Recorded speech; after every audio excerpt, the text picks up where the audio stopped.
Sometimes people are bound by love, sometimes it's business, but sometimes there's something else that binds two people who've never met.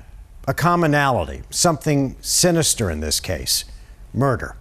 This is Common Ground. The bodies of Simpson's ex-wife, Nicole Brown Simpson, and Ronald Goldman were discovered early Monday morning. This case is baffling for investigators. Allison was a young woman. This is the story of two fathers, two men leading normal lives until the unthinkable happened, the loss of a child to murder. Harley, Fred. They had never met until now. For Fred Goldman and Harley Feldman, their common ground is loss and grief, pain and anger. Goldman deals with the unresolved murder of his son Ron, and Feldman an arrest and what he hopes will be a conviction in the brutal murder of his daughter Allison. When all of us as fathers are put on this earth, there's no handbook.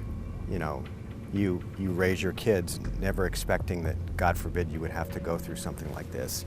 What is it that you find in your soul that allows you to go on? But I realized that I have to still raise the rest of the family, and I have friends and things to do and a job, and so you have to move forward.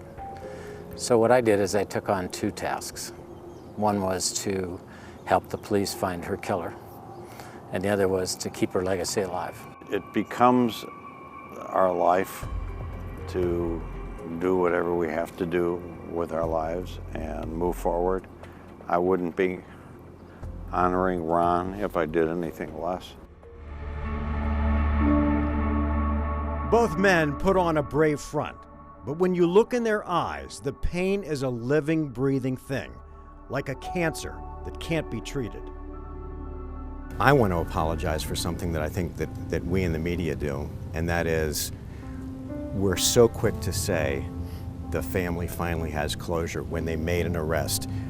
I misspoke, because looking at both of you, there can't be any real closure. I think in terms of closure, you're reading a book, you've finished the last page, you close the book, and you're done.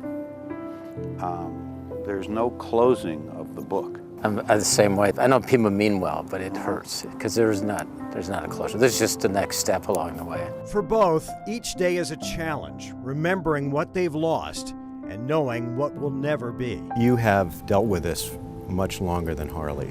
What words would you give Harley about the long road that's ahead? The long road ahead is going to continue to be painful. I think about her all the time.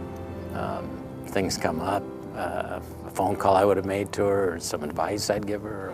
There will be those, for me anyway, there are those continuing moments of, damn, Ron should have been here. Damn, Ron could have been married with kids at this point. She would have said to us, move on. And so I can just hear her today saying, keep it moving. That's just who she was. Two incredibly strong men. I just want to thank Fred and Harley for sitting down and sharing their stories with us.